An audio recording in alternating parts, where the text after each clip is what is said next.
So I think when we think about innovation, I think it's important to understand how far we've come in a short amount of time.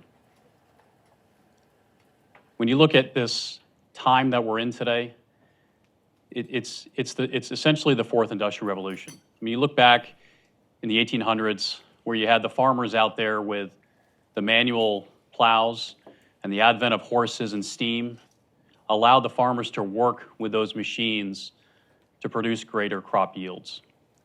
You think about electricity and the division of labor in the 1900s and how in the 1960s, ATMs became what many thought were a threat to the bank teller. But what that did, just like yielding more crops, the automation, the ATM, actually yielded more jobs because those bank tellers could use their cognitive abilities to actually help upsell greater financial services to their clients. So as a result, greater revenues to the banks, and as a result, more bank branches opened, thereby leading to an increase in jobs. So look at today. Look at how far we've come in just a short amount of time. When you think about the human journey, we have come a long way in a short amount of time.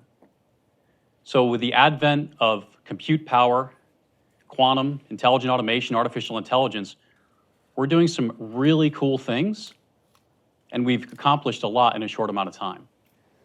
So again, many have heard these stories, but I think it's important to revisit and set the stage because it's not about these machines being a threat to our employment. It's really about that partnership with automation and AI. And so I'm going to tell you a story about Deb. So this is a true story. So Deb would come in, sit down at her computer, like many of you, log in, right? And then log into 5 different applications after that, right? Go get her tea from the break room, come back, right? And start to open up one Excel workbook, then another, maybe open up another system, and then open up 3 more Excel workbooks. And Deb's job for 8 hours a day, sometimes 9, she'd have to pick up the kids, was to look at Excel's cells back and forth, maybe log into a system over here and download some additional data, which, oh, by the way, was outdated data. It was about a week old, typically, right? And so then when that new data came in next Monday, she'd have to kind of restart on the things she's already done and retread where she's already been down that path. So that was Deb's job, to go back and forth between 5 to 6 different Excel spreadsheets every single day and reconcile all these different items, all these different data fields. And so she'd go home at night and come back and log in again and get her a cup of tea and sit back down and do it all over again. So after a year's time, she got to 85% after a year. And oh, by the way, Deb is a retired Navy captain. So think about the cognitive abilities that Deb has that she's essentially giving away to do these things that are essentially rote and mechanical that can be done through automation. So that's Deb, and I think many would relate to some of what Deb does every day. So then I'm going to talk to you about Bob. Bob has a similar routine, except Bob's a coffee drinker, right? He's not a tea drinker. So Bob sits down at his computer after he gets his cup of coffee, logs into 3 or 4 different systems, pulls up Adobe, and starts to rotate pages 90 degrees, or even in some cases 180 degrees, all day with a team of other folks with him to essentially make sure that the documents were in the right format so then the analyst could then review them out of the right folder. So Bob would do his thing, rotate his pages, go home at night, sit across the table from his spouse and say, I got through 50 documents today. I rotated 50 documents 90 degrees, a couple were 180 degrees. That was Bob's day. So think about, again, the lack of cognitive ability it takes to do that. And why wouldn't we want automation to help Bob augment what he's doing? And I think it's important to remember that this isn't about what Bob does every day with that particular application. It's the outcome. It's what are we trying to get to? And how do we get Bob and Deb to be part of that future? So when you think about it, large organizations are investing in their people.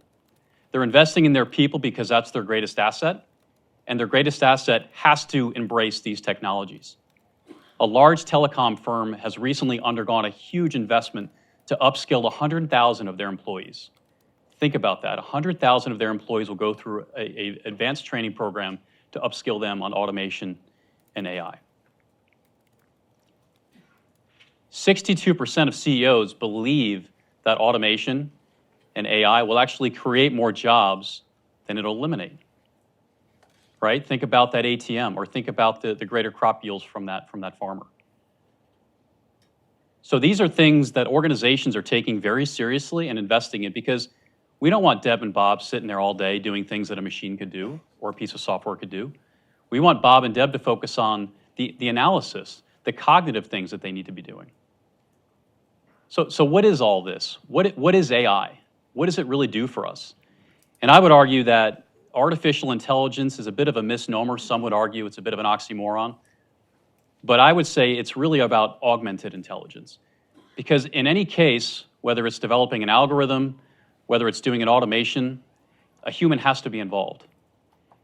And so what does AI really provide us? Well, I would argue it's three things. It's insights, augmentation, and automation. So let's talk about insights. The amount of data that we have in organizations, whether you're a government agency or a corporation, is unbelievable and untenable. To think about putting Bob and Deb on the job to go find all the data and do what they need to do is not sustainable. And so how do we use advanced analytics? How do we use natural language processing?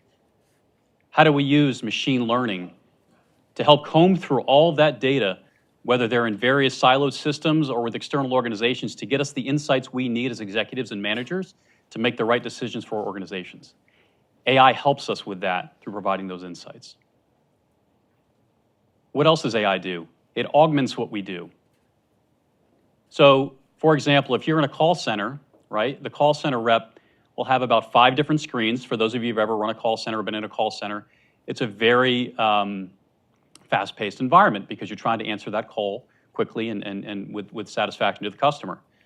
Well, 9 times out of 10, that call center rep has to log into all these different systems and query all these different systems.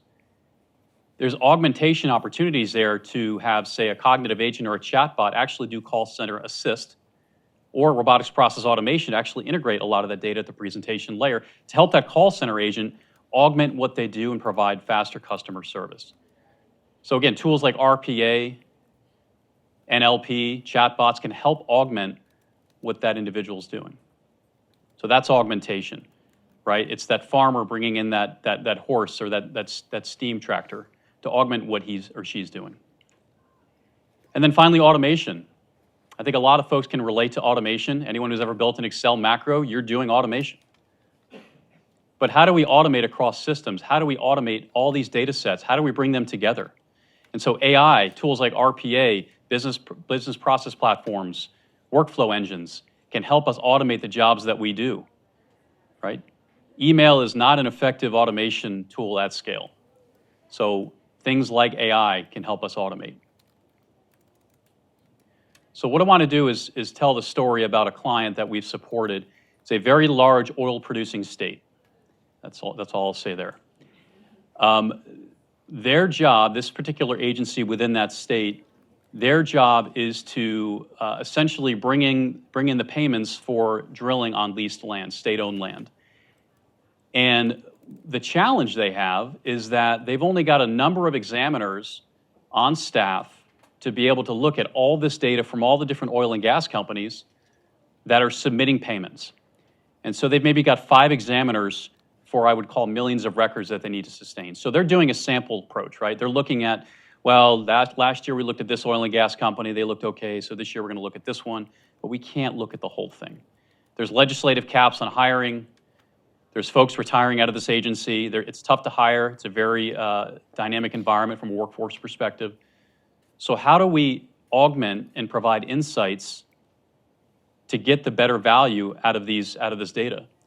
So what we did is we partnered to put together an intelligent automation, artificial intelligence solution, as well as predictive analytics to essentially augment the workforce. And why was this important? The royalties that come in from these oil and gas companies directly fund the educational systems of this state. So every dollar that we obtain through that organization is immediately funding schools and educational systems. So we are actually having a societal impact through AI. And so we put together a solution based upon the fact that we've got all this data coming in from disparate sources. We've got geospatial data to pull in. Things that a human normally wouldn't be able to process, we pulled together with advanced analytics, machine learning, natural language processing, and RPA. So let's talk about results. What did that do for the educational system of that state?